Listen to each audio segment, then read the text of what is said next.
The numbers were fantastic, and they've really been that way for a year. If you look, it's hundreds of people won, and almost nobody didn't win. So, but last night was very, very powerful.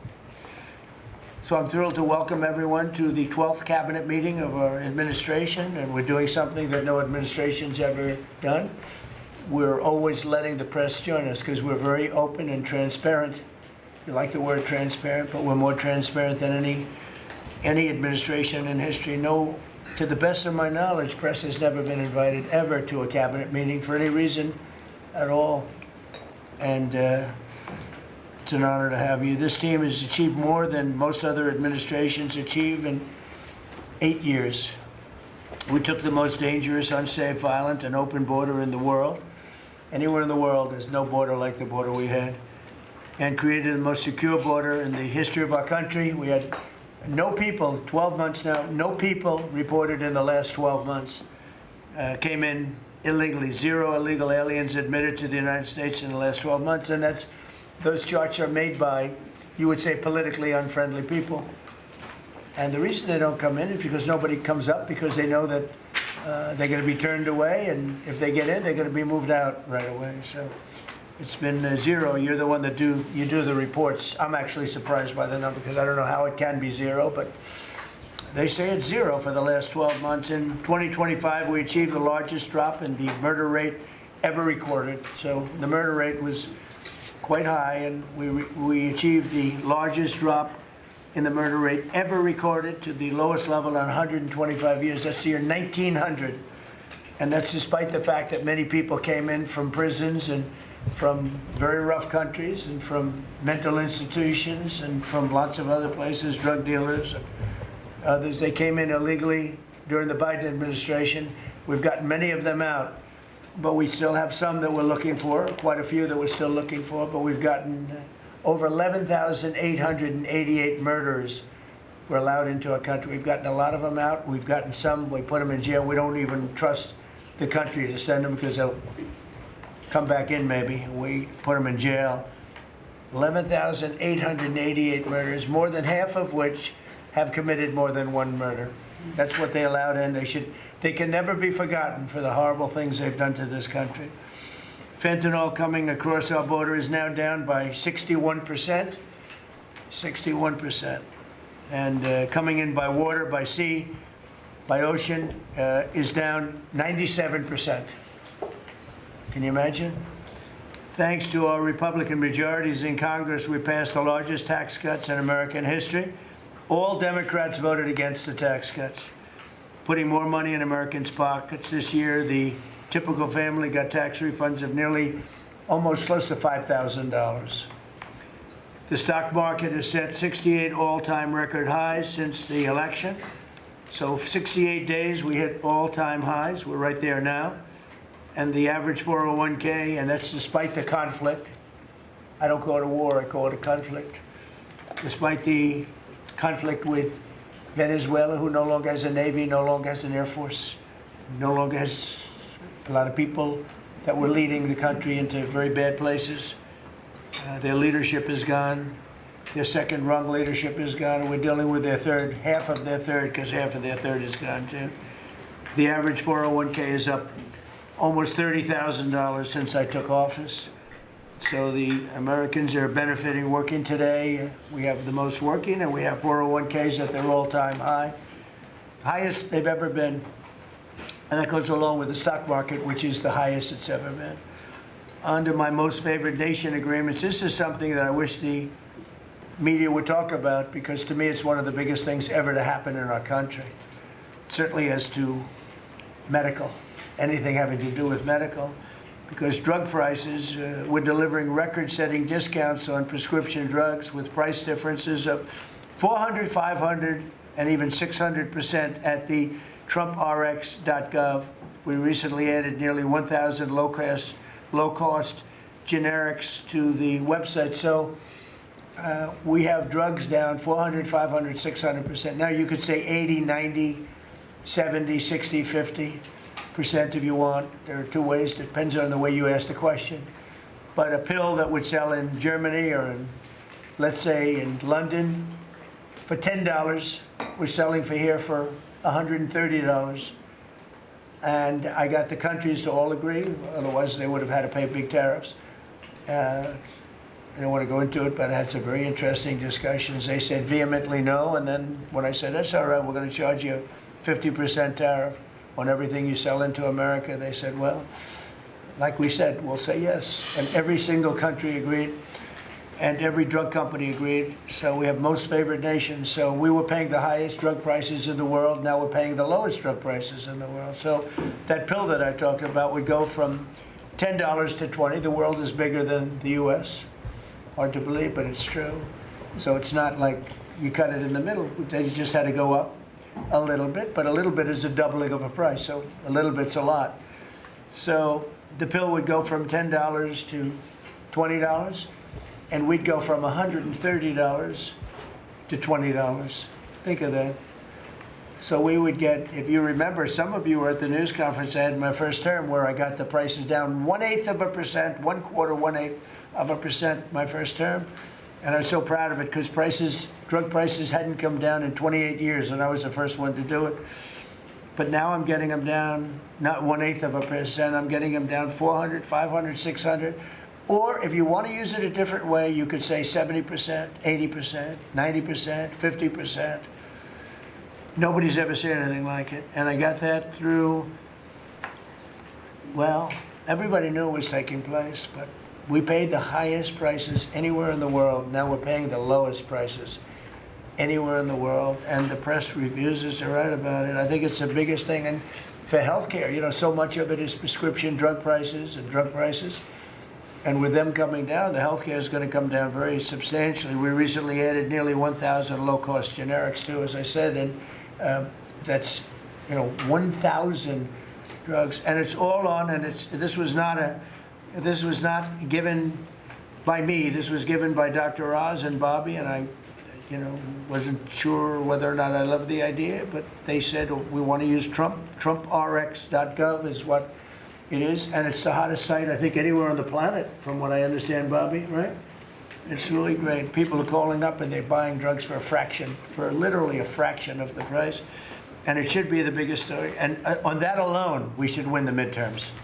On that alone, we should win the midterms. But the press doesn't talk about it. It's the biggest thing to happen in the drug industry ever, maybe, ever. And the press doesn't even want to write stories about it. We made the largest ever investment in U.S. military, $1 trillion, and we're asking actually for $1.5 trillion for the coming year. And we have the strongest military anywhere in the world, as you know. You saw what we did with Venezuela. That worked out very quickly. And we're doing really equally as well with, but again, people don't want to write about it, with Iran. Iran is very much intent. They want very much to make a deal. So far, they haven't gotten there. We're not satisfied with it, but we will be. We will be either that or we'll have to just finish the job. But their Navy is gone, as I've said 1,000 times. Their Navy is gone. Their Air Force is gone. Everything's gone, and they're negotiating on fumes. But we'll see what happens. Maybe we have to go back and finish it. Maybe we don't. Right now, I mean, you can speak to Steve Witkoff and Jared. They're doing a good job. But right now, I think it looks like they want to just make a deal. They want to. They have. I don't think they have a choice. They're just going back to the internet because they're getting clobbered. Their economy is in free fall. They have 250% inflation. Their money has no value.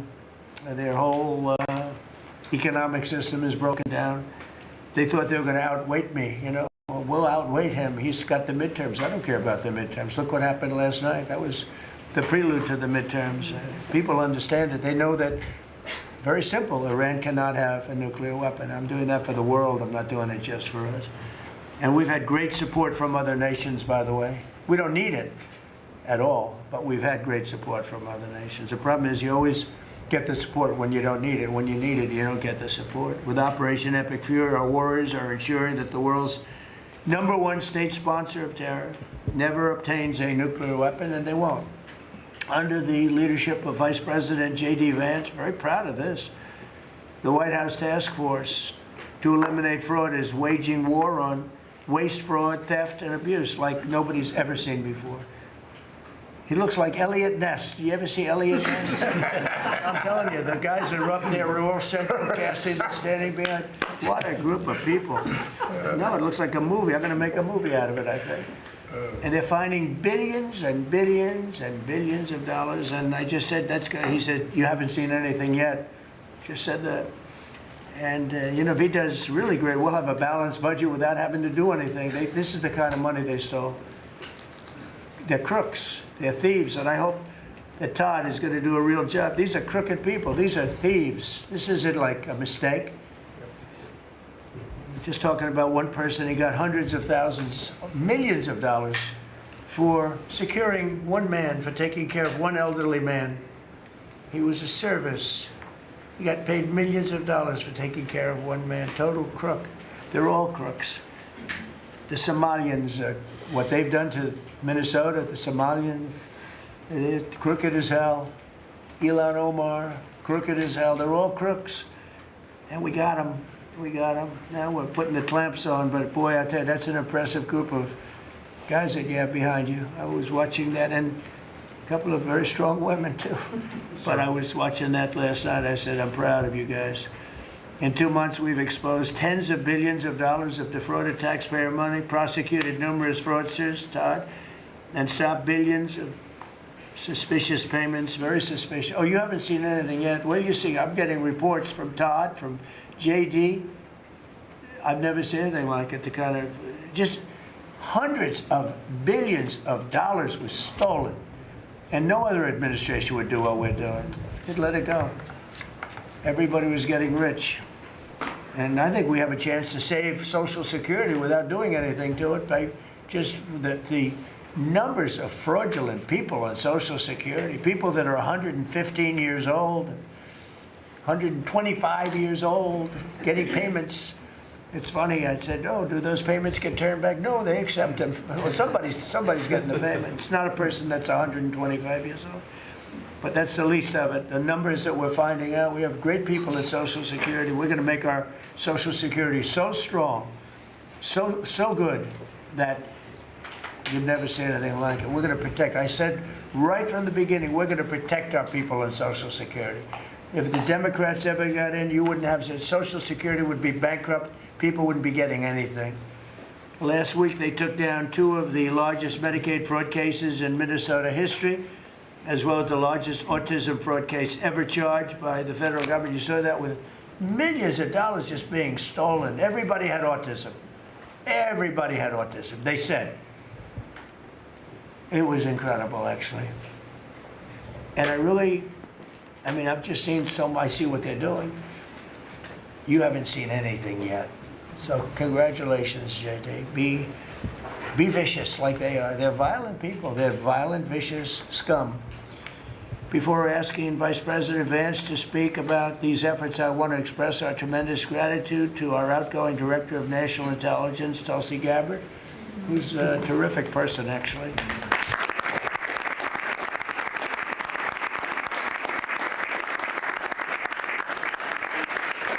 Come up with some findings that were pretty good.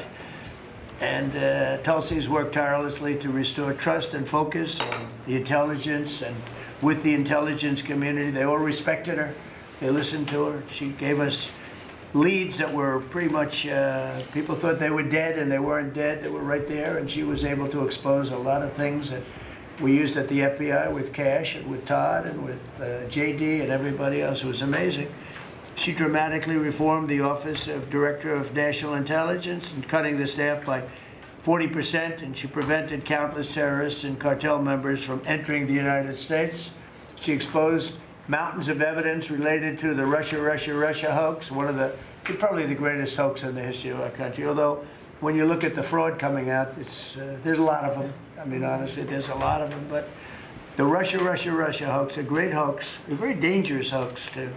And revoked security clearances of officials involved, and she declassified numerous historic documents of special public interest, including related to the JFK and RFK assassinations, which everybody wanted to see. And we're now releasing a lot of things having to do with space. You know, people are very interested in that.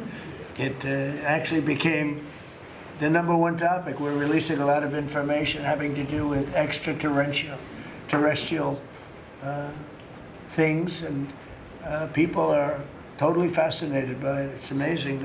I wasn't sure if they would enjoy it. It's literally trending #1. Could you believe it? So a lot of people out there are like it, but we're releasing all of that information. And Tulsi, we're praying for you and for your husband. Her husband's not feeling great, but he's going to feel great soon. You're going to get him better. And he's a wonderful guy. So just say hello and thank you for the great work you've done. We appreciate it. Thank you very much. And now I'd like to ask JD to say a few words about the war on fraud, followed by Acting Attorney General Todd Blanche, who's doing fantastically, and Secretary of State Marco Rubio, another one. I mean, we have great people. And the Secretary of War, Pete Hegseth, Central Casting. He loves war. I don't know. He's a good man that one. And Scott Bessent, you talk about a guy doing a job. Been fantastic. Thank you, Scott. Really fantastic. And a lot of the success that we're having with other countries is what you've been able to do and find. And SBA Administrator Kelly Loeffler and all of the people here have been great. We're going to just do those few, and maybe if you have some questions, we'll go to others. But everybody around here has got a lot to say, but we did that once and it lasted for like 4 or 5 hours. It was a little much. We want to be open. So now if I do this way, they'll say, he didn't let anybody talk. But let's start with JD, and you can talk about a really, really important thing, bringing our country back to honesty.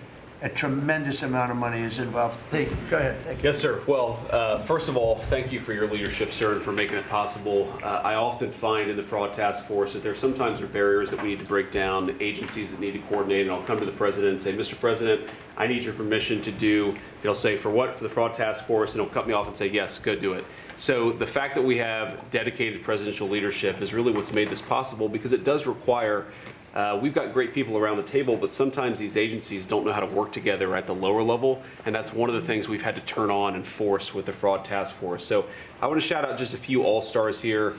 Linda at the Department of Education has been amazing at finding student loan fraud. You've got people who are either illegal aliens or aren't even actually real human beings who are getting hundreds of millions of dollars from the Department of Education for student loans. We have cut that off. We found a lot. We're going to find a lot more. Scott at HUD has been amazing, because a lot of the fraud that we see is housing fraud, people claiming benefits that they're not entitled to, or again, sir, sometimes completely made up people who exist purely to collect fraudulent money from the American taxpayer. Brooke at the Department of Agriculture, something I had no idea until I started this work, sir, that we send hundreds of billions of dollars to the states to administer the food stamp program. The federal government has no insight into whether those food stamps are going to people who are legally entitled or whether those people actually even exist. And so we're working on a number of mechanisms to actually force the states to verify that the people who receive these benefits are actually entitled to them. And I could go down the list. I've gotten a lot of support from a lot of people in this room. Bobby Kennedy and Dr. Oz have been particular all-stars on this, and Kim at H&HS. What they've done with the Medicaid fraud, we found tens of billions of dollars in Medicaid and Medicare fraud just from their hard work. We've cut that off, and yes, Mr. President, we're going to find a lot more. The final thing I want to say, Mr. President, and I know that Todd maybe has something to say about this as well, but I always try to remind the American people, and certainly remind the cabinet officials. By the way, Kelly at SBA has found tens of billions of dollars that were from fraudulent loans that were giving under the Biden administration, and we've now cut that off and recovered a lot of that money. So this has been a whole of government effort, Mr. President. The team really deserves a great deal of credit here. But the final point I want to make, sir, is I always try to remind the American people that fraud is fundamentally a crime with two victims. The most obvious victim are the American taxpayer. They pay their taxes, they expect the money to go where it should go, and that's not happening because of the fraudsters. But there are also victims, people who benefit from these programs that don't exist if we're not actually taking care of the fraud issue. And let me just give one example to build on something you said earlier, sir. One of the people that Todd just prosecuted was a person who was collecting a lot of money from the American taxpayer to take care of elderly citizens, people who worked their entire lives, paid their taxes, should have had dignity and nobility in old age, but it was deprived from them from fraudsters who say that they're taking care of them, who collect a check to take care of them, but then abuse and neglect these people. And particularly one man who died because he wasn't getting adequate care, and that guy was still collecting benefits to take care of a person who he had completely neglected. So not only do you have an American taxpayer who's paying into these programs, you have an elderly citizen deprived of his dignity because we're not going after the fraudsters. Well, now we are. How much money did he get? Sir, hundreds of thousands of dollars, maybe more than that, but we think that that exact type of fraud has been replayed all over our country. That particular case was outside of Minneapolis. We expect that there are tens of thousands of people who are collecting fraudulent money to take care of people, and they're not actually taking care of them. We're, of course, going to get to the root of as much of it as we can. But again, sir, it's been, I wouldn't say fun, because you find out how much people have been taken advantage of, but it's certainly very good and valuable work. So thank you for giving me the opportunity to do it. Well, thank you very much. Yes, sir. Attorney General, please. I'll just to continue to talk about what the Vice President was just talking about. The way that we are actually, it's one thing to uncover fraud, which we've done, and that's part of it, but it's also prosecuting the bad guys that are doing it and stopping it from continuing. And that's where you have, everybody in this room has inspector generals. And for many years, these really hardworking law enforcement members would identify fraud, and nobody did anything about it. DOJ prosecuted it, but spent a very little resources on that. So what we've done just in the past 51 days, over 400 law enforcement actions in this country related to major fraud. That's search warrants, that's arrests, that's convictions, that's indictments that are filed, and that's just 51 days. And it's not just the great prosecutors. It's the FBI agents, it's DHS and HSI agents. It's everybody in this room that has inspector generals that are now they have been freed up, and it's because of you. It's because of the Vice President saying this is going to be a priority of what we are going to do, not just the Department of Justice. Even though we're the prosecutors that are putting bad guys in jail, it's also the law enforcement at every agency, FBI and DHS. And so we're already seeing results. We had a $1 billion fraud, a conviction at trial last week out of Florida. And this was an organization that was stealing from senior citizens in Florida, duping them. There were call centers set up in the Philippines, and they were duping them to buy medical equipment that they didn't need, that they would never get, and that the taxpayers paid for. And so that's a good win. We arrested 15 guys in Minnesota last week. The Vice President mentioned one of them. These are people that are not, they're just stealing, and many of them are here illegally. And so you have people who are in this country illegally, who are then taking advantage, and the Vice President says something a lot that resonates with me. The generosity of the American people, the generosity of everybody in this room, the leadership, to take care of the people in this country that are the most, that deserve it the most. Children who are supposed to get food at school, and you have men just stealing, taking that money. And so that's what we're focused on. We are standing up, as you know, Mr. President, you allowed us to stand up a new division at the Department of Justice. It's our entire existence of that division is to combat what we're talking about. And then every U.S. Attorney's Office is now focused on it as well. So this is something that will result in a better place for every citizen in this country and save money, a lot of money, and also it's the right thing to do for our tax dollars, Mr. President. And billions of dollars was given out just very quickly before Biden left office. Billions and billions were given out. And I mean, I know of many cases, but one, I don't know what's happened with it, but I think you're looking at it. I know Lee was involved in it environmentally.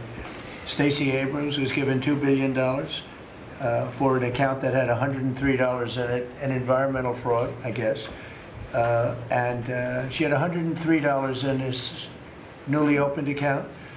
And before leaving business, they put $2 billion into the account. And they had no reason for existence. They were unable to say what they did with it. $2 billion. Lee, do you want to just mention something about that? Well, thanks to your leadership, Mr. President, that was canceled. And they no longer have access to that $2 billion. They fought like hell. They wanted that money. Go In ahead. fact, it was over $29 billion that it's now been canceled at EPA. You told us to make it a priority. This happened as soon as you came in.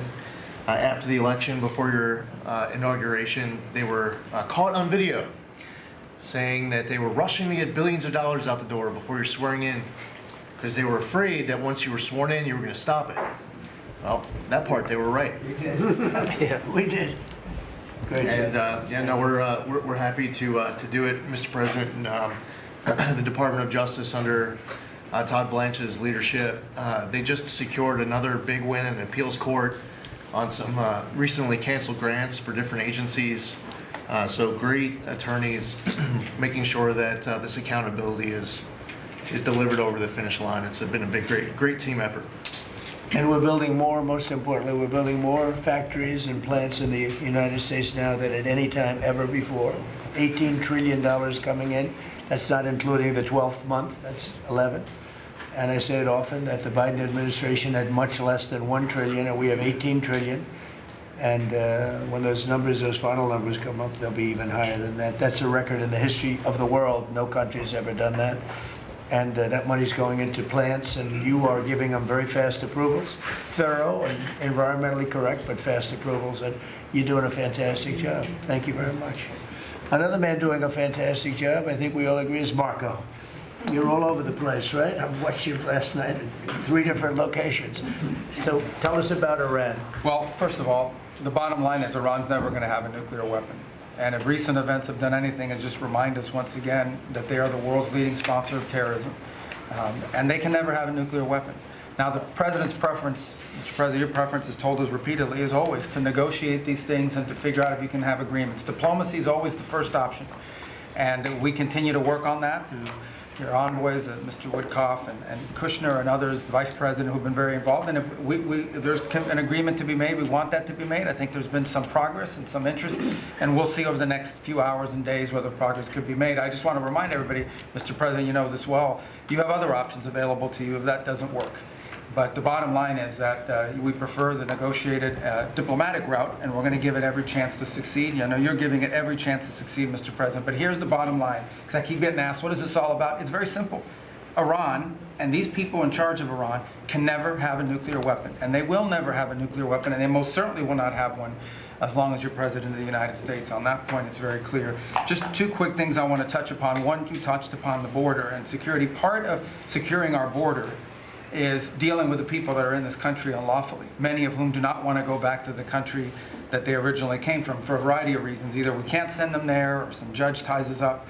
And one of the key things we have achieved is now 20 countries have signed third country national agreements, meaning these are safe countries where individuals who refuse to go back to their country of origin can be sent to that country instead. We've gotten 20 countries now around the world who have signed agreements that allow us to deport people to those places.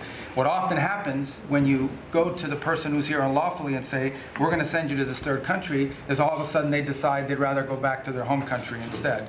So it gives the ability to enforce our laws, and we work very closely with the Department of Homeland Security on that front. Something else that I know is concerning people, because it's on the news, is Ebola. Our number one obligation, we're involved in foreign policy, but even our foreign policy, the number one priority of our foreign policy is to protect the American people. We cannot and will not allow any cases of Ebola to enter the United States. And so the State Department and other agencies represented here, the Centers for Disease Control, HHS, others, are working very, very hard to contain this crisis to the countries where it's currently located, particularly the Democratic Republic of the Congo. And so we've surged assistance to make sure that is being contained there. And obviously, multiple agencies involved here are also very involved in tracking people, just to make sure that nobody comes into this country that has Ebola and creates a problem for us. And we feel like we've got good efforts in place to do that, and Americans should feel assured that the President and his administration is doing everything we can to protect them on that front. My last point, you said I was all over the place. One of the places I stopped in last night was to initial the Trump Route for Prosperity in Armenia. This is a key linchpin of the peace deal that you were able to achieve between Armenia and Azerbaijan. And in addition to that, we also signed a critical minerals MOU with them and a strategic engagement one as well. So just a reminder of another war you helped to settle, Mr. President. But from that has now we are seeing the emergence of a great new relationship with Armenia that really had grown stagnant for a very long period of time. So we're doing well on that front as well. Thank you. And could I just ask you, Cuba and Venezuela, what's going on there? Well, interesting. On Venezuela, that process continues, that three-phase process, of obviously stabilization, recovery, and transition. I would just say, just since January 3rd of this year, okay, and I think this number's right, and Chris or Doug can correct me on this, but I think over 10 million barrels of Venezuelan oil have been delivered to the United States since the 3rd of January. That industry is being professionalized for the first time ever. It's going to the benefit of the Venezuelan people. They are selling oil in the market at market rates. The money's going to an account in the United States, controlled and monitored by Treasury, audited by KPMG, and it's for the first time ever, the money's not being stolen. It's going to the benefit of the Venezuelan people. Cuba's in a lot of trouble, because unfortunately for them, it's run by a bunch of incompetent communists. And being communist is bad, being an incompetent communist is like the worst. And but the country's been taken over by this company called Gaesa that basically controls 70% of the economy. None of the money in that company goes to help the Cuban people, none of it. So we'll be talking to them, we'll be working on it. We want something good for the Cuban people, and hopefully there'll be a good outcome there for them. There needs to be. It's 90 miles from our shores. And having a failed state 90 miles from our shores is a threat to the national security of the United States. So we're producing right now more oil by double than Russia and Saudi Arabia combined. There's never been anything like that. We don't need oil, we don't need the Straits, we don't need anything, but we have more oil now being produced by double, by 2 times, than Russia and Saudi Arabia combined. It's a great stat. Do you want to say something about that? Well, I would, President Trump, under your leadership, we've opened up lease sales on public land. This is land that was put away for the benefit and the use of the American people, like the Strategic Petroleum Reserve in Alaska. The Biden administration had illegally stopped holding lease sales during their administration. President Trump famously said, drill, baby, drill, but before you can drill, you've got to open public lands.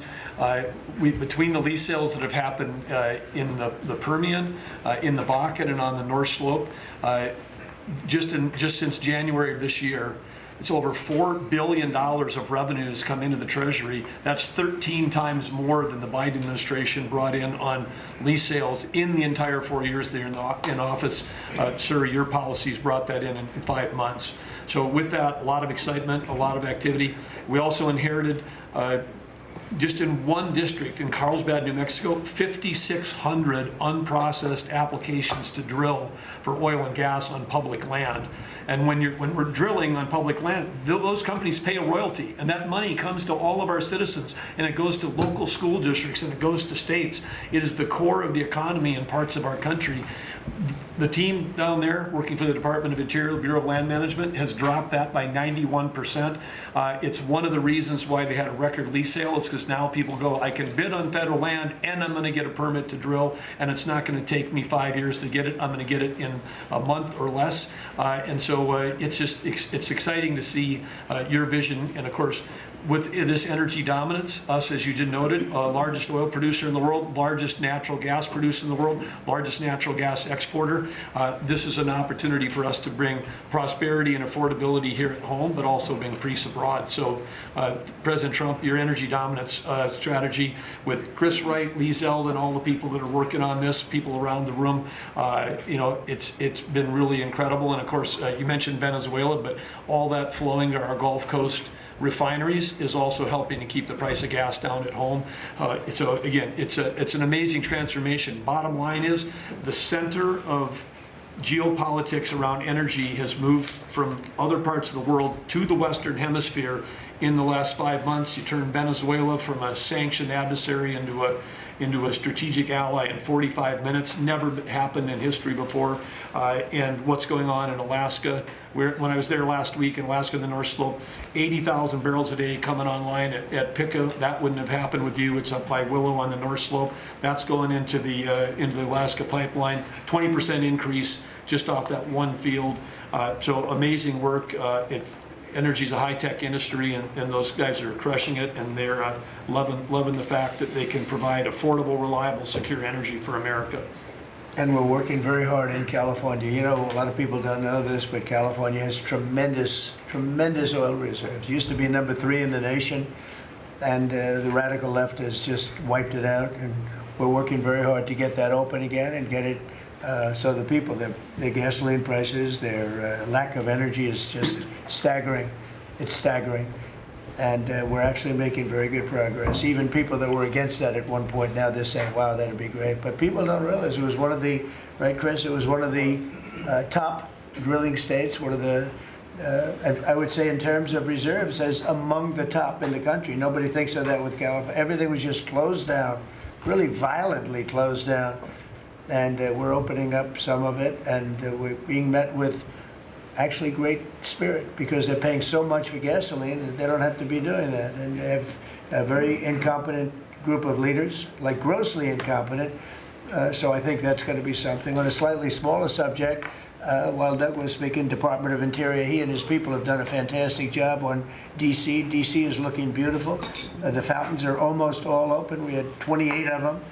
And we have one in particular, a very long lake, we call it, the reflecting lake, between the Lincoln Monument. Nobody's ever seen anything like it. You take a look at, between Lincoln and Washington, you have the longest, like 2,400 feet long. That's longer than the tallest building in the world if you set it on its side. And it's almost 200 feet wide. And actually it was built in 1922, and from 1922 on, it really never worked.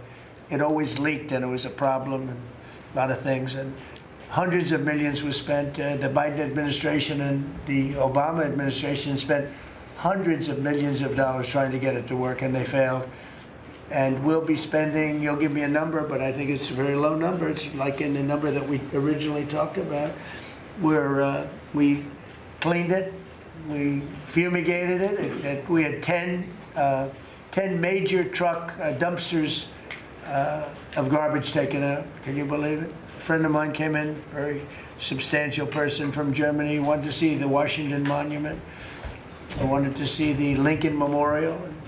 He said, I look, but that horrible reflecting pond is disgusting. It's filthy, dirty, and disgusting. I said, really? I drove down. I said, Secret Service, let's take a drive. And we went down. I said, that's terrible.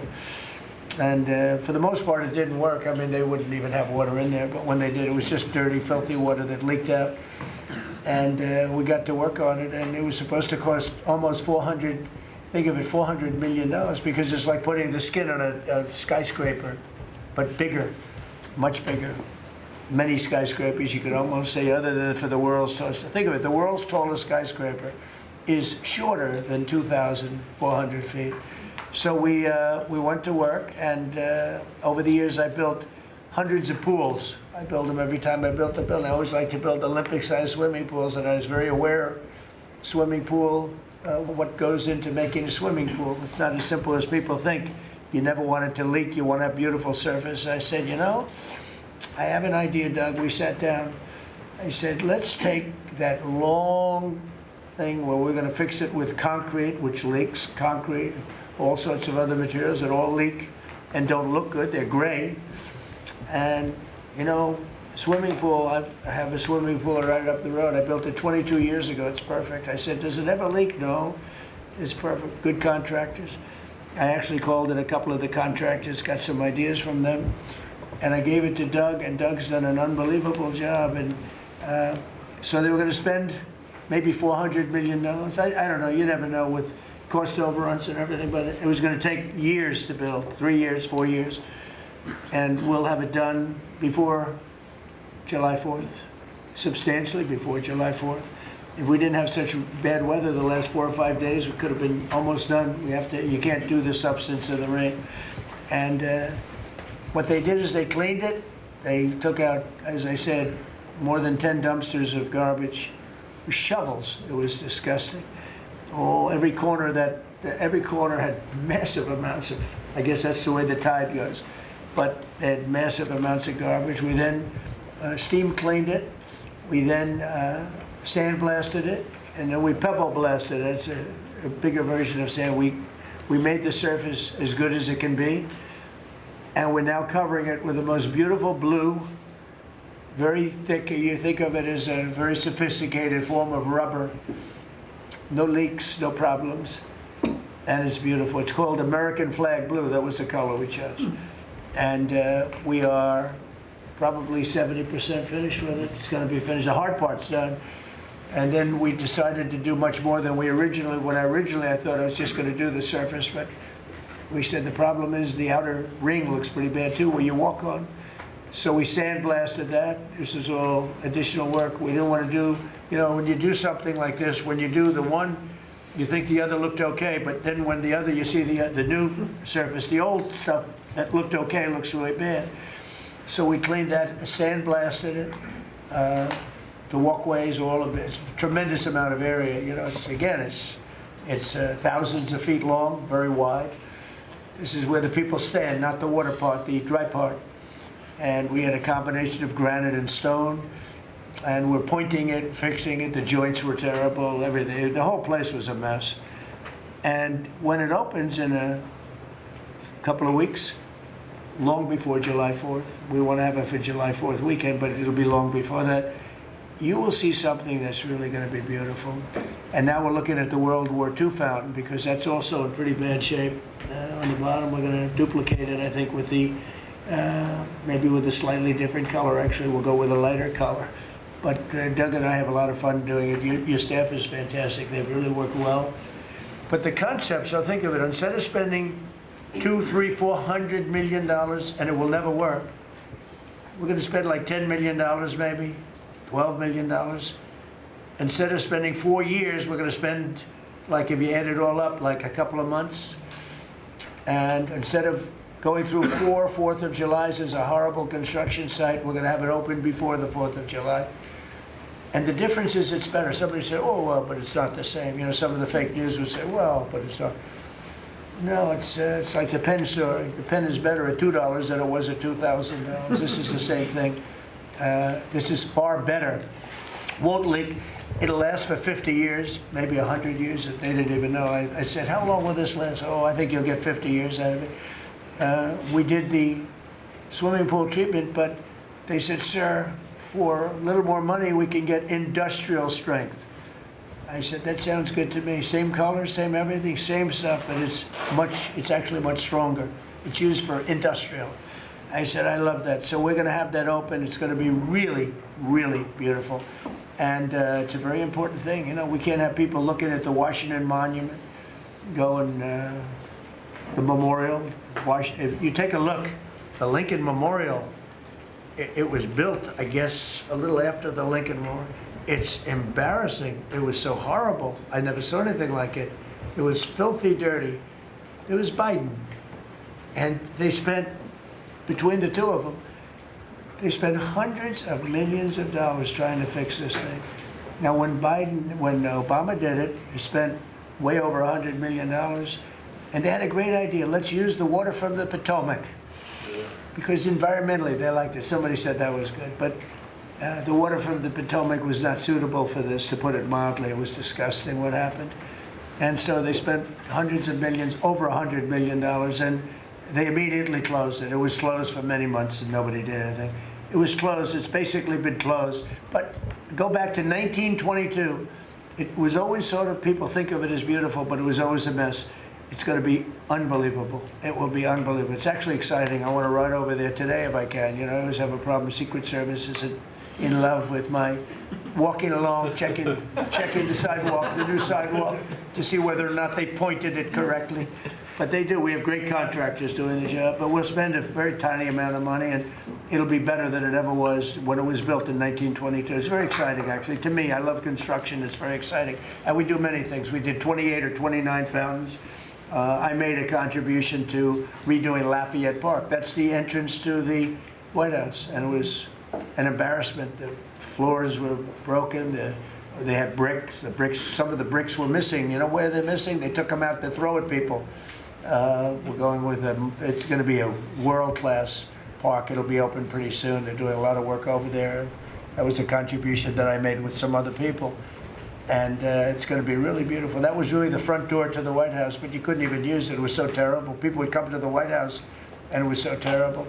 So with that, I'm going to ask Pete to talk a little about some of our great success, Yes, sir. including Venezuela, you might talk. Absolutely, sir. I think actually your efforts on the reflecting pool are actually a great segue. If you look at Washington and Lincoln, these are two men that faced monumental tasks and stood up in historic fashion and delivered for the American people. And when you step back and look at 47 years of what Iran waged war against us and our people, there's only one man over the course of both presidency who has stood up and said they will never get a nuclear weapon, as Marco said.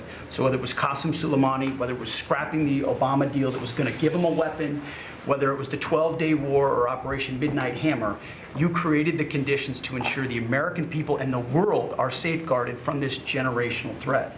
And so when you authorized Operation Epic Fury, just like you talked about with the reflecting pool, we didn't do the same old thing the way we'd done it in the past after Iraq and Afghanistan, the way we waged wars. Instead, you said, we're going to do this smart, we're going to do it overwhelming, we're going to use maximum lethality, and we're going to bring them to their knees. And so whether it's their Navy that's at the bottom of the Persian Gulf, their Air Force, their air defenses, or their defense industrial base, they may have missiles, but they can't build more right now. And they can't build more drones right now. And they can't build more ships. And so they came and cried uncle to talk, which Steve and Jared and the Vice President and others are doing so ably. And during that time, we put in a world-class blockade. And they haven't been able to bring anything in or anything out from Iranian ports. And we know from the intel that their economy is hurting big time because that is their lifeblood. And again, bringing them to the table. So whether it is through the efforts of your negotiators that they ensure that they never have a nuclear weapon, or we have to go back to the War Department to finish the job that way, we're prepared to do that. And I think even our reach on the dark fleet of Iranian tankers, no Iranian tanker around the globe is safe. And we've seen seizures all around the globe, again, choking off their economic lifeblood. But all of this is possible, Mr. President, thanks to the investments that you've made in this department, firing on all cylinders. For the second year in a row, we're at historic recruitment rates. Last year, we said that here. This year, we beat it even faster. The American people are excited about what you're bringing to our department. Our defense industrial base, $50 billion in private investments. Because of the meetings you've held, defense manufacturers are investing in new plants and new manufacturing, new production lines, so that we're getting weapons faster than ever. And then the $1.5 trillion that you've committed to the department going forward, that's 1 million American jobs. 1 million American manufacturing jobs. That's Golden Dome for America, that's F-47, that's B-21, that's $50 billion in drones. We're going to lead the world in drones, shaving years off of production of all of those, everything under budget and ahead of schedule, which is what the warfighter deserves. And we saw it, you mentioned Venezuela, Mr. President, you saw it on display there. Think of the fact that our Southcom commander just landed via helicopter at our embassy peacefully at the welcome of the Venezuelans because we're now partnering with them, hopefully, even on the counter-cartel mission as we secure our hemisphere. So we've secured that southwest border. We're going to war with the cartels through the America's Counter-Cartel Coalition. Venezuela is a big part of securing our energy future and defending the homeland. And then I just want to note one more thing to give you a sense of how committed this president is. Maybe a year ago, he heard the call of Nigerian Christians who were being targeted and killed by ISIS in Nigeria. And he said, Pete, I want the War Department to focus on ensuring that we do everything we can to protect those Christians. Partnerships like that can take time behind the scenes, but he never wavered on it. And we got the assets there, and over the last month, and there hasn't been much coverage of this, we killed ISIS #2 in Nigeria, who's most responsible for killing Christians and trying to target the U.S. homeland, and have since, because of the intel we gathered, killed hundreds of ISIS members who were targeting and killing Christians in Nigeria, creating a whole new opportunity there. So there's a lot of things we do that the media pays attention to, and a lot of things that the president empowers the department to do on behalf of the American people that he deserves great credit for. Thank you. Great job. You're doing a great job. I just want to say on recruitment, we're very proud of the fact that for the previous 4 years, previous administration, they couldn't recruit people. And that included, by the way, police and firemen and others. They were not proud of our country. And they couldn't recruit. Anybody with a uniform and was having a hard time recruiting. And they set record low numbers. They were way, way behind. And literally from November 5th it started. It started even before we got going. but from the time we won the election to now, we've had numbers of recruitment, the likes of which we've never had. Record recruitment in every single branch, and that includes police and firemen. Record recruitment, so we're very proud of that. Thank you. Great job. Thank you, sir. Kelly, please. Mr. President, you have made us a nation of builders again. You're leading us to the greatest economy that the world has ever known, and I see that every week as I travel this country, main streets across dozens of states, from Alaska to Maine. I've been in many of those states 2 or 3 times. I hear it everywhere I go. Please thank the President for putting us back on track. They thank you. They love you. They want more of what we're doing: tax cuts, deregulation, fair trade, energy dominance. Small businesses are spring-loaded, and we see that in the jobs numbers. In the last 2 months alone, we've created over 300,000 private sector jobs in this country. Most jobs are created by small businesses, 2 out of 3. And small businesses, as you know, make up 99% of all businesses in this country and account for half of our GDP. So when that part of the economy is finally working again, they've gotten out from $5 trillion of regulation that the Biden administration put on hardworking small businesses. They penalized growth, investment, hard work, and success. But thanks to the working family tax cuts that every single Democrat voted against, hardworking families, the welders, the waitresses that I meet on factory floors across this country, from Pennsylvania to New Mexico, where I'll be tomorrow. Brooke and I are going to Arizona tonight. So we see this everywhere we go. It's one of the most underreported stories in the media. Main Street is back, and that's because America first. I'll tell you the other thing about fraud. Small businesses are particularly hurt by the fraud because they're some of our biggest taxpayers in the country. And they show up every day. They work hard to provide for their employees, to build their businesses. They're doing it the honest way. And they see fraudsters taking from the American people. It's taxpayer money. And so you think about, at the SBA, we found $200 billion in fraudulent PPP loans that the Biden administration tried to hide and forgive and sweep under the rug. We've turned the first $22 billion of that over to Treasury for collections and to DOJ for prosecution. Our Inspector General is already announcing that people are going to jail. There are jail sentences now being served. We've announced that 140,000 people have been barred from ever getting SBA loans again, defrauding the government for about $9 billion. So we are going to continue our work under the great leadership of Vice President Vance and appreciate the partnership because it's really accelerated our ability to get the job done. But then just back to small businesses. We have record business formation in this country. That's another story that the media won't tell you. Over 500,000 businesses on average a month this year. So it's not just record people working, strong job creation, business formation at all-time records in this country, but we have manufacturing expansion 4 consecutive months. That means that's a leading indicator, meaning that we have expansion coming. Another story the media won't tell you, 98% of all manufacturers are small businesses. 75% of our defense industrial base is small business. They're our main exporters.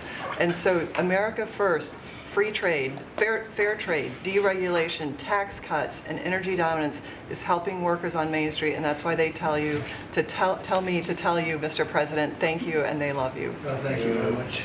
Great job. Thank you, Kelly. And I just say, you know, we went to China last week. We had an amazing meeting with President Xi. The relationship's very good. We're doing a lot of business with China now, but it's not where they were ripping us off. For years and years, they ripped us off like nobody ever got ripped off. Now it's a very profitable business that we do with China.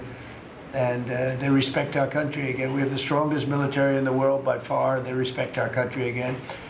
Scott, please. Good, sir. On the economy, 2 words: resilience and prosperity. The continued resilience of the economy speaks for itself, even during the Iran conflict, and it speaks to the strength of your leadership. Pro-growth policies are creating conditions for American families and businesses to prosper. We're entering the second half of our 250th anniversary year with renewed optimism and momentum. It has never been a better time to be an American, and as you said earlier, we have a record number of Americans working. The economy that you are building is not only strong, but secure and resilient and better positioned to compete globally. Real GDP has risen 2.7% over the past 4 quarters, something that many economists said couldn't be done. In the first quarter of 2026, despite the Iran conflict, GDP grew at a 2% annual rate. The Atlanta Fed GDP now is predicting 4.3% for this quarter. In terms of prices, I believe the prices are transitory. Oil will be lower than pre-conflict levels when this ends. Natural gas is already down, as you mentioned. Drug and pharmaceutical prices, they are plummeting, and rent is down. We are more resilient to energy price fluctuations due to your energy dominance agenda, to regulatory efforts, and we have never sold so much energy to the rest of the world. Business investment rose at a 10.4% annual rate in the first quarter. Capital expenditures and business equipment rose more than 17%, and that is as a result of the tax bill and tariffs. Jobs related to commercial construction, factory construction, are up 90,000 since your inauguration. In the past 2 months, the private sector, as Kelly said, has added 313,000 new jobs, and those are private sector jobs, sir, including 13,000 manufacturing jobs. We have construction jobs, we're building the factories, and those will turn into manufacturing jobs. The stock market has hit new highs. The stock market lives in the future. It is seeing on the other side of this conflict, it is a strong symbol of optimism for the future. Corporate earnings are high, and wages are doing well. For the tax season, we had the best tax filing season in history, which is a victory for Main Street. The average refund was nearly $3,300, 11% increase from last tax filing season. And importantly, 62 million returns had one of your 4 signature policies: no tax on tips, no tax on overtime. They reduced taxes. 85% of our seniors paid no taxes on Social Security, and the deductibility of auto loans for American-made cars. For what I believe is the most important government benefit for young people since the GI Bill, the Trump accounts. The app will be available on all major platforms tomorrow morning, and it will place the American dreams into the palms of the hands of parents and children. Nearly 6 million kids have been signed up for Trump accounts, and they will launch on July 4th, and it will be a great symbol of the 250th anniversary. Main Street prosperity, workers have seen positive wage gains. The unemployment rate remains low at 4.3%, and private sector job growth is strong. So just to reiterate, resilience and prosperity have been the marks of your second term. It's been great. It's been amazing, actually. Any questions?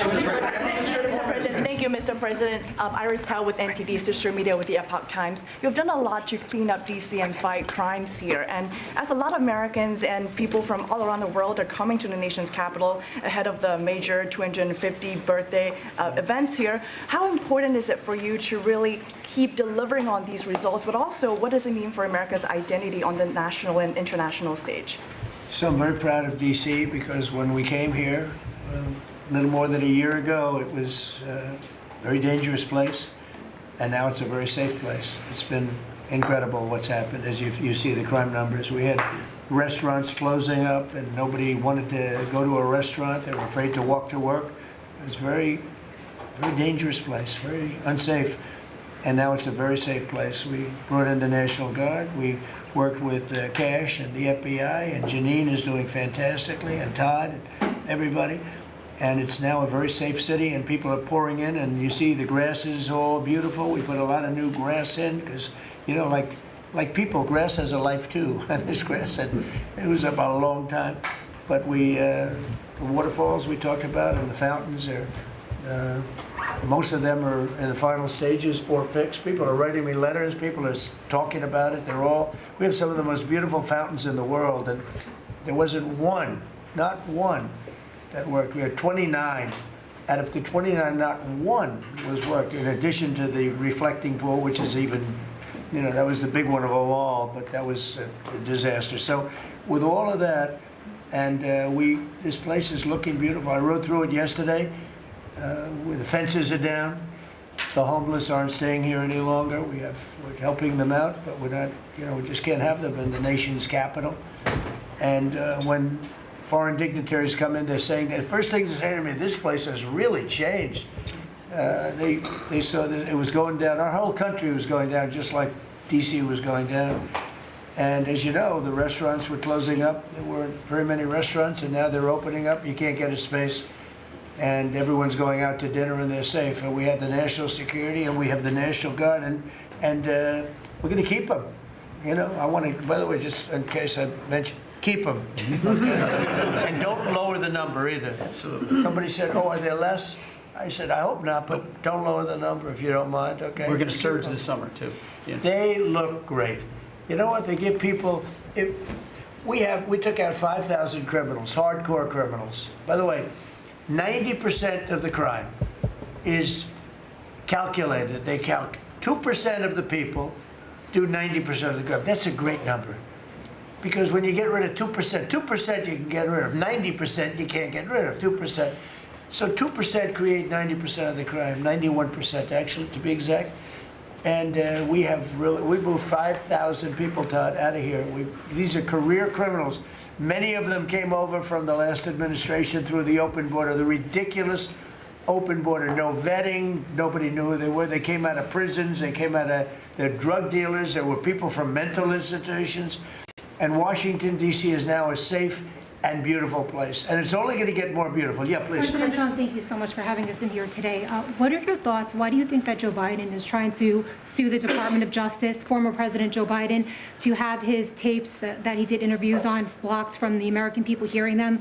Do you think that he's trying to hide something? And maybe Acting Attorney General Todd Blanche could comment on if they will countersue and release those tapes to the American Are public. you talking about it with respect to his book? With respect to his Well, I'd memoirs. like to see it. I don't know. Maybe there's some constitutional reason. I don't know. I would like to see what he has to say, because we can never allow what happened to this country to happen. The man was grossly incompetent, and the Democrats, I call them the Democrats because the policy is so bad, but they came very close to destroying our country. We can never let it happen again, and I hope that you're able to produce that. I think it would be a very interesting reading for people. On the Strait of Hormuz, Mr. President, Iran wants control of the Strait of Hormuz.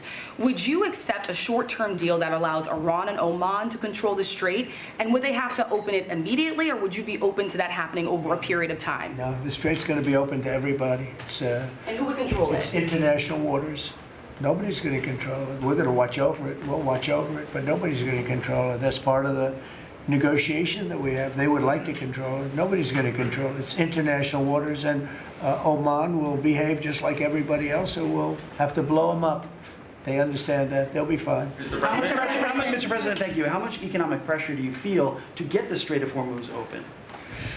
Well, you have to say, the United States has so much oil that we are an exporter of oil. So we have plenty of oil. We're very lucky. We're blessed with the greatest piece of land in the world from that standpoint, and we have more than anybody else. And now when you add Venezuela to it, we have, I think, 64% of the world's oil. And we're getting along very well with Venezuela, by the way. It's being run really beautifully. The big companies are moving in. It's going to be amazing, because it's also, like us, they're very blessed in that sense. But we have natural energy that no other country has. We have more than anybody else. So it's really a world problem, because most of the world doesn't have that. And we're making it available. During the closing, I don't know if you've seen some of the satellite pictures, boats, hundreds of boats lined up. It looks like, I used to say, the Long Island Expressway with cars. They're lined up, and they're coming to Texas, Louisiana, they're coming to Alaska to fill up their boat. They're a big boat. Some of them are really big, 2 billion gallons. Even bigger than that now they make them. They make them up to 4, Chris, I hear. Now they make them up to 4. The 4 are now the big ones. Used to be the 1s. Now it's 4 million barrels of, think of that, 4 million barrels of oil in one boat. But they're lined up, and they're right now heading to Texas, and they've already filled up, and they've gone back. In addition to that, you have a lot of boats. You have about 1,500 boats in the strait wanting to get out, and at the right time we'll release them. But the American people, sir, are seeing higher gas prices. Yeah, Now, it's come down a little bit, but it's still $4.45. Oh, it'll come down a lot. It'll come down to where it was before. We had it, when I was in Iowa, we had, we're driving by and we saw gas stations, $1.90 a gallon, $1.85, $1.87 were the three that we saw. We had it down in some places below. Now, we can't help a California where they charge so much tax that, you lower it and they charge tax. They've got to straighten the act out in California, but we had a gasoline down to a very low number. I think we'll be hitting that number shortly after that whole excursion ends. Does that give you more But urgency? regardless of anything, as Marco said better than anybody can say it, you can't let them have a nuclear weapon. They would use it instantly. They wouldn't think about it. They would use it instantly. I've gotten to know them. They would use it instantly. Does that give you more urgency, Mr. President? You've said that you're in no rush to make a deal, but with gas prices that are still high across the country, people are paying more for travel. Does that give you more urgency to make a deal? Why doesn't it? Well, I'll tell you, the primary urgency, I said this, it wasn't covered properly, but the primary urgency is that we can't let Iran have a nuclear weapon. But at the same time, we have a tremendous amount of oil, gas, coal. We have tremendous amounts of energy. We're blessed with something very special. Those prices are going to come down. They're going to come down fast. I think that you'll see, actually, Todd, I think you're going to see lower prices that we had even before we did this. Now, I knew there'd be an increase. I said, we have a choice. We don't have to do anything. And in 2 years or 1 year or 2 months, because Iran would have had, if we didn't hit them with the B-2 bombers, Iran would have had a nuclear weapon within 2 weeks from that date, because they were ready to go. And if they had a nuclear weapon, it would have been used already. It also would have been used had I not terminated the Obama deal, the Iran nuclear deal, as we call it. That was in my first term. Had I not terminated that, they would have had a nuclear weapon a long time ago. I would say it was a guarantee that it would have been used. And it would have blown up Israel. It would have blown up the entire Middle East. And that's never going to happen. Yeah, please. Mr. President, on the shooting on last Iran, would you be comfortable with Russia or China taking their stockpile of highly enriched uranium, and have they offered to do that? No, I wouldn't be comfortable. Mr. President, That would not make me comfortable. is the U.S. considering easing sanctions on Iran to allow Iran to sell its crude to market? No, we're not talking about any easing of sanctions or giving money. No sanctions, no money, no nothing. We have control of money that they claim is theirs. We'll keep control of that money. And when they behave properly and when they do what's right, we'll let them have their money. But right now, we're not doing that, and it's not, one thing is not contingent on the other. Mr. President, on the shooting last weekend, it came barely a month after the third assassination attempt against you during the White House Correspondents' Dinner. What was your reaction when you first heard about the latest shooting, and what gives you the courage to really keep doing your job effectively without thinking about these threats every day? Well, I can't think about it, because if I thought about it a lot, I wouldn't be a very good president. I wouldn't be here, probably. I'd be up in some room with a locked door and say, just leave me alone. So I can't really think about it. If it's just something that, it's a sad part of life. It's a dangerous business. What I'm doing is a dangerous business. And they say, and look, we have been maybe the most consequential, but we certainly have been one of the most consequential. This group has been a very consequential administration. And they say if you're not consequential, you don't have so much problem. If you are consequential, you do. So you have to look at that. But it's a shame. It's a very sad fact of life. Look, anybody in office, not only in this country, in other countries too, but when you are a consequential president, your life is in grave danger. I knew that. Yeah. Mr. President, how would you characterize the current state of the talks with Iran? I guess if it were a football field, what yard line would you be on? Well, I think we're doing very well. I think they are starting to give us the things that they have to give us. And if they do, that's great. And if they won't, then the man on my left is going to finish them off. Is there a time frame in your mind? What? Is there a time frame in your mind for? I mean, it happens quickly. The problem is every time I mention a time frame, for instance, I see, we've been doing this for a few months. Vietnam lasted 19 years. Korea lasted 8 years. Afghanistan lasted many years. They were all many, many years, and we're into it for a few months. And I read about you people like you. What's taking so long? But we're in it. We lost between two wars, two big wars, Venezuela and Iran, we lost 13 souls, 13 great people, met the parents, great people. And it's a terrible thing, but 13. If you look at the war casualties and the deaths in wars from Vietnam and all that, they lost hundreds of thousands of people in numerous of these wars. We're very cognizant of that. We want to lose very few. We want very few to be injured. We're very careful. But war is war. War is dangerous. But we've lost 13. I saw the Democrats took an ad putting in the 13 people that were lost. And when you look at hundreds of thousands of people that were lost in the Middle East, Iraq, all the different wars we were in, we have done an amazing job. With that being said, I hate to lose 13. I hate to lose one, but we've been very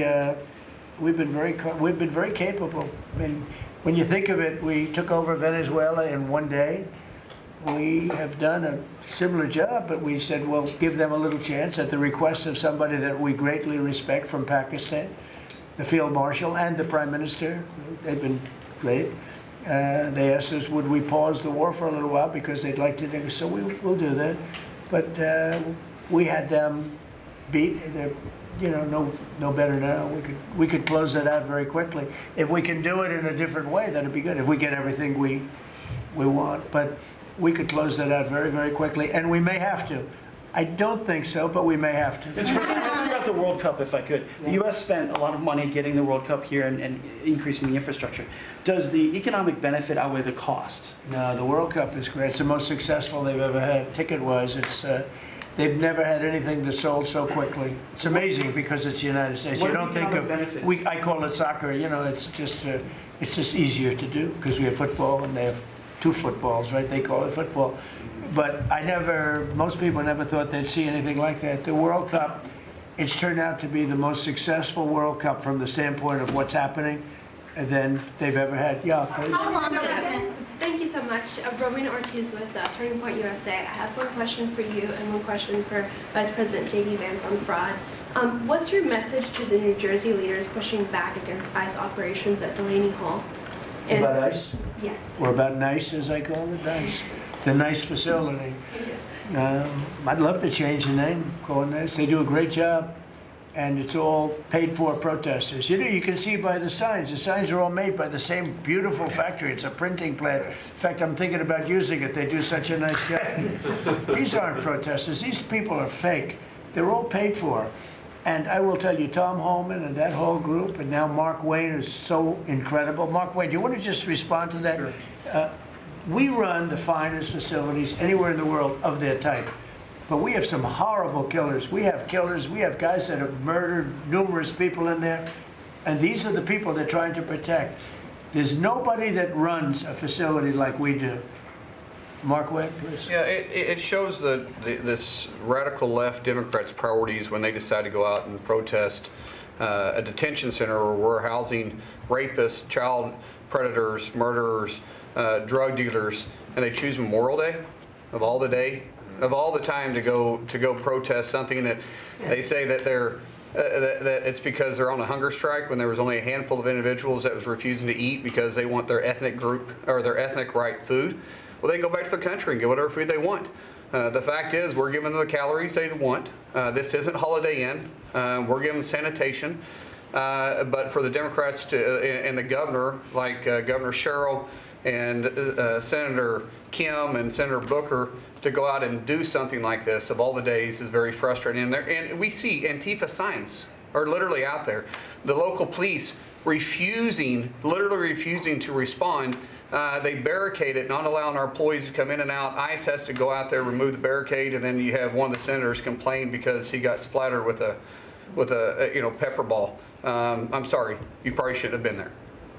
One thing I'll say about that, the local police, I know a lot of the New Jersey police, they're phenomenal. They love us, but they're told not to do anything. That's right. They love us. They love him. They even love me a lot. And I'm in New Jersey a lot. It's great. I mean, I think it's a great place. It's got a group of people running it now that are having a hard time. But they really they really like this administration. They love this administration more than any administration they've ever had. And they're thanking me all the time. And, you know, I see those guys going up and down the Jersey Turnpike with their big, beautiful hats on. I say, I'd like to look like that someday. You know, they're great. No, these are great people, and they love him, and they love ICE, and they love the Border Patrol, and they're not allowed to talk to anybody. It's like, but it all comes from the top. They have to follow orders. They want to keep their jobs. Mr. President, are you expecting Congress to pass a federal gas tax holiday? A gas tax holiday? Yeah, to suspend federal Well, gas. it's something we might talk about. Let's see what happens over the next week, 2 weeks. A lot of good things are happening. So are you going to the Knicks game next week? No, I was invited to I was going to go on Wednesday, but they closed it out very quickly. They're great. And Jim Dolan's a great guy. He's, as you know, owns and in charge of Madison Square Garden. He's having a good year. Boy, what a team. They win all their games. They have some great players. I think I'll be going to one of the games. Yeah, I was invited by numerous people and Jim, and I think I'll be going. It's great to see it. President Trump, on election fraud, President Trump. The Knicks have really suffered for years. And What's your prediction? they're doing right now. President Trump, You're still in touch with Mayor. Would you accept an agreement with Iran that just calls for further talks on the uranium, or No. is the only option in No, your the mind basics. one No, I for? would for some of it, you know, because it's a memorandum of understanding for speed. And one of the things that will happen is the strait will open immediately. But it's got to be perfect. I'm not going to do this. I didn't do this to get a crummy agreement. The worst agreement ever signed was by Barack Hussein Obama. What a horrible agreement that was. It was a setback for this country, for the whole world. The Middle East would have blown itself up. No, I would like to have the countries we were talking about, with Saudi Arabia, UAE, Qatar, and the others, we would like to have them immediately join and Steve Witkoff is working on that with Jared and some others, but would like to have them join the Abraham Accords. It'll be historic if they do it. And I think they owe that to us, to be honest. I think, because that really would be a tremendous sign. And I think those countries owe it to us. Steve, are you going to get them to sign?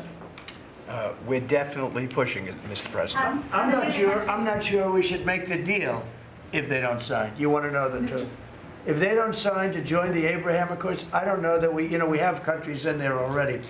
UAE, great countries, bold countries, and it's turned out to be so good, so effective, and so we're requesting strongly that they join. It'll be great. It'll be great for Saudi Arabia. It'll be great for Qatar, and Kuwait, the whole group. So the Iran deal might be contingent on more countries joining the I don't know. accords. I don't want to say that. I'm not going to give you, what's contingent, what's not. I can say that we can make a good deal right now, but maybe not a great deal. And if it's not a great deal, we're not making it.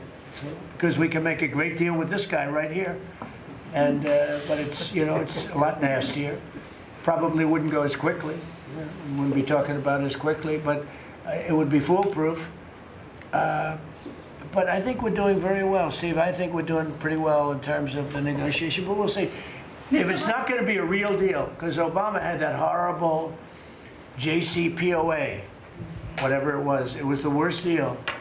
It was a path for Iran to have a nuclear weapon very quickly. Years ago, they would have had a nuclear weapon. We might not be here talking about it right now. They would have had a nuclear weapon.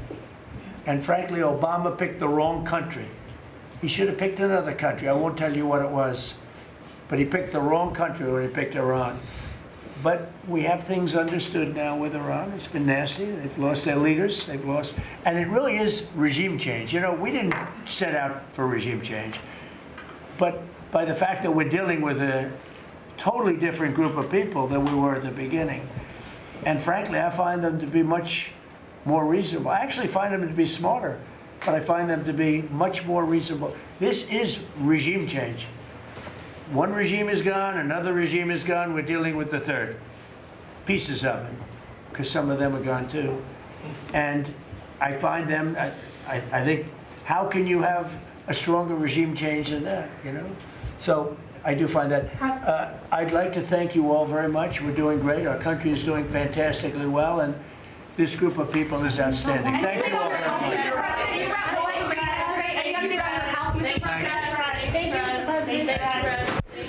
Thank you very much. Thank you. Thank you.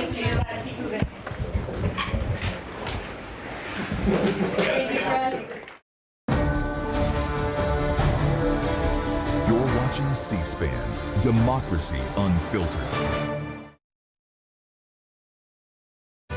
C-SPAN brings you Democracy Unfiltered in real time. Democracy doesn't take sides, neither does C-SPAN. In a world full of opinions, C-SPAN gives you direct access to the people and institutions that shape our nation. Unfiltered coverage of Congress as laws are debated and decided. Live proceedings from the United States Supreme Court, presidential speeches, briefings in historic moments as they happen. No commentary, no spin, no agenda. Just the democratic process presented in full without interruption, so you can watch the debates, hear every word, and make up your own mind. C-SPAN's respected nonprofit service has offered Americans unfiltered gavel-to-gavel coverage of their government in action. C-SPAN, bringing your democracy unfiltered. C-SPAN is brought to you by the cable, satellite, and streaming companies that provide C-SPAN as a public service.